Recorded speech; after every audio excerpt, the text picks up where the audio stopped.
When you think of martial arts, what's the first image that pops into your head? Hmm. For a lot of us, I bet it's that, the iconic black belt. Oh, absolutely. That's the symbol everyone knows. Right.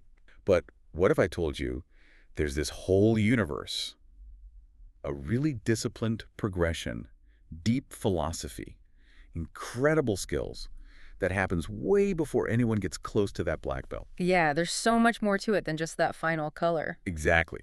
So today we're doing a deep dive into the really fascinating world of the Taekwondo belt system. Sounds great. We'll look at the rankings, explore the philosophy behind the colors, which is amazing, and, detail the skills you master along the way. Mm-hmm. And we're drawing heavily from the World Taekwondo Federation's curriculum details here, the WT. It really lays out this structured path. And that's key, isn't it? It's not just about getting physically better. Right. The WT curriculum, it's very carefully put together to emphasize, well, the whole journey. Yeah. Mental strength, attitude, that development. Holistic, yeah. Every single step, right from putting on that first white belt, it's designed to build up not just fighting ability, but also a deeper understanding of yourself and the art's principles. That's a really powerful way to frame it. Holistic development. Okay, so let's zoom in a bit on maybe the more visible markers first. The structure. Sure. The two main categories of belts. You mentioned the World Taekwondo Federation. Mm. They define this curriculum globally, right? That's right. It provides that standardization. And it means every certified instructor has to be a black belt themselves. Yes, which makes sense. You need that experience to guide others. So the color belt system isn't just like random levels. It's a specific guide, carefully getting a student ready before they can even think about that top rank. Precisely. It's a very structured progression. The color belt ranks, they start with the white belt. Our source materials mark this as the 11th qualification level, starting point. Okay, 11th. So you work your way up. Exactly. And you don't just jump colors. There's this two-tiered system within many colors. Yellow 1, then yellow 2, green 1, green 2. Ah, interesting. So more granular steps. Very much so. It goes all the way up through blue, brown, and finally red 1 and red 2, which are the second and first qualification levels just before black belt. So red 1 is the last step before the big one. Correct. It ensures each stage really builds solidly on the one before. You solidify skills before tackling, the more advanced stuff. That makes a lot of sense. A really clear roadmap. So once a student has properly gone through all that, the whole color belt curriculum, Yeah. then they can test for the black belt. Yes. Which really is, I guess, the pinnacle for many people starting out. It certainly signifies a very high level of skill and dedication. Getting that black belt, it's a recognition that qualifies you to teach. Right, become an instructor. You could even open your own school, your own academy. Wow. And the journey doesn't stop there, of course. It continues through what are called Dan ranks, D-A-N. Dan ranks. Okay. Starting from first Dan, and they go all the way up to 10th Dan. That's the highest possible rank. 10th Dan.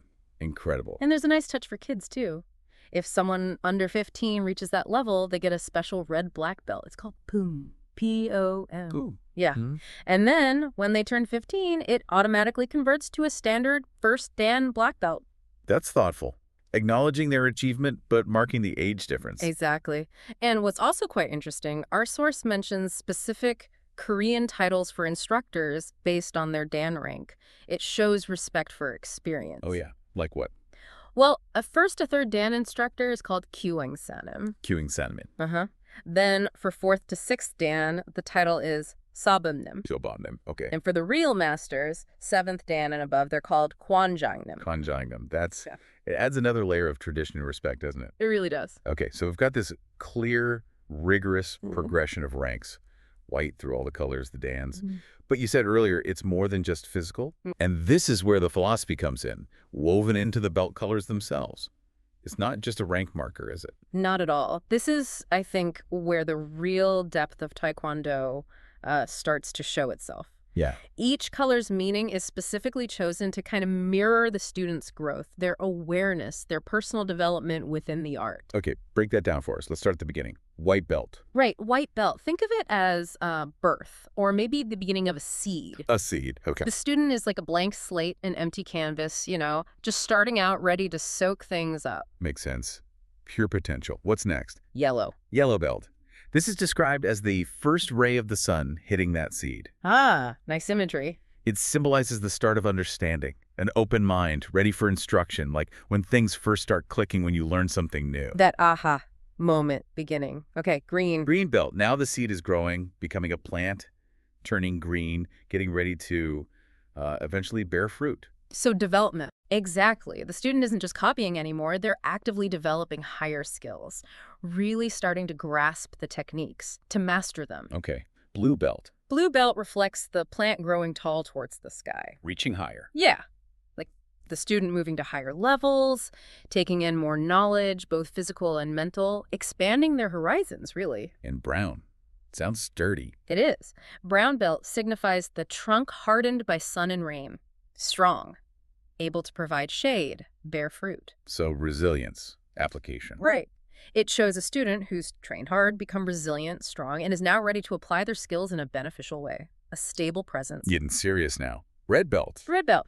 This one embodies the intense heat of the sun, where the plant is thriving, really at its peak growth. Peak performance. It marks a very high level for the student. They've learned details, they understand how to use their body effectively, powerfully, and crucially. Yes. It emphasizes caution, responsibility, because their skills are now significant. With great power comes great responsibility kind of thing. You could say that, yes. And then, the black belt. The ultimate goal we talked about. But the description is intriguing. Darkness beyond the sun. What does that mean? It's quite profound, isn't it? It's a paradox. It doesn't mean learning stops. Far from it. Okay. It symbolizes the black belt, actively seeking new knowledge, always learning, but also, critically, starting to teach others.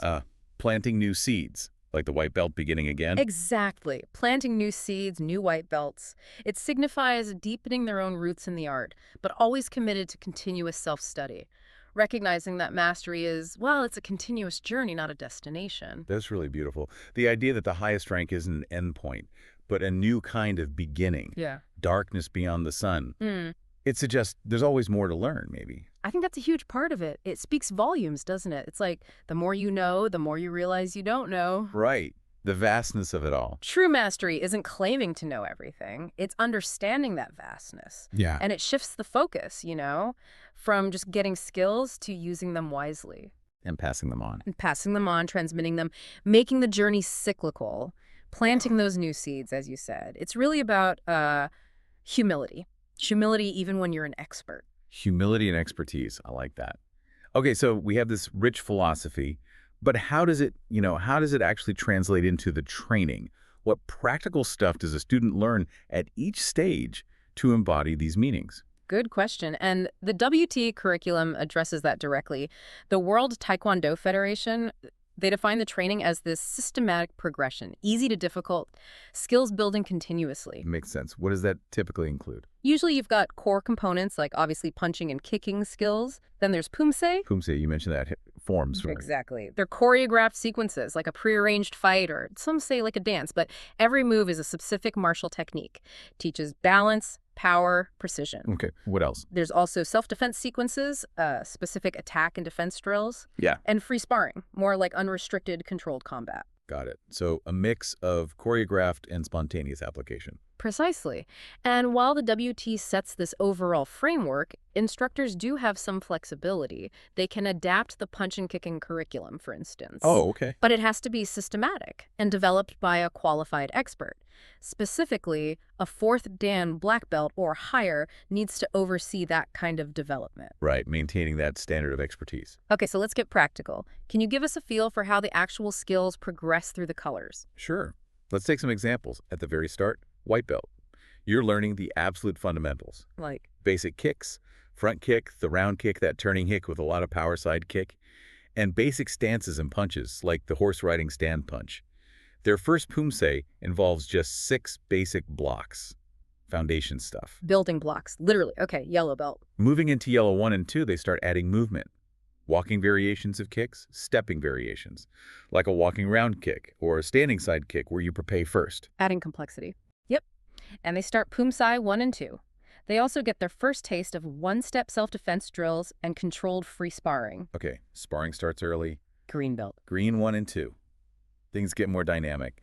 You're learning, say, a walking side kick with a turn, Powerful back kicks come in, even some jump spins, like a jump and spin 90-degree back kick. Okay, starting to get fancy. It ramps up, and they're learning Pumse 3 and 4 alongside these skills. Blue belt. Must get even tougher. Definitely. Blue 1 and 2 introduced tricky hook kicks, things like cross-foot front hook kicks and agile jump and spin 180-degree back hook kicks. 180 degrees jumping and spinning. Yeah, that sounds tough. It is. Plus Pumse 5 and 6, and their self-defense work advances to more complex two-step sequences. Brown belt.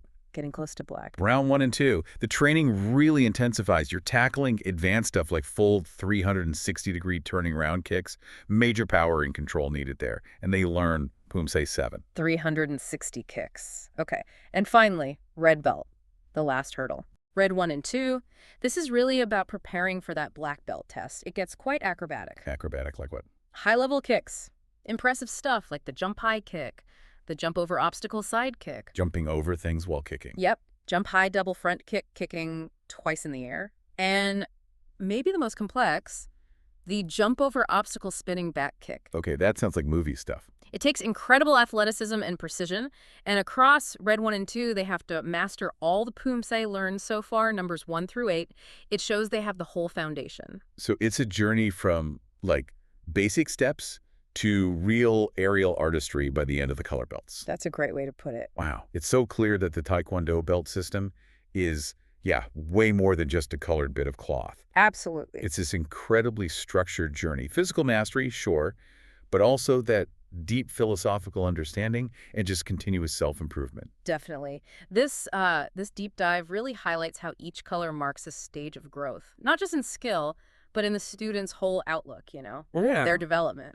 Yeah. And it all culminates in that black belt idea, that commitment to keep learning and the responsibility to start teaching, to restart the cycle. Planting new seeds again brings it all full circle. Yeah. So thinking about this whole journey, if you, listening, were to embark on it, which your belt's meaning really clicks with you?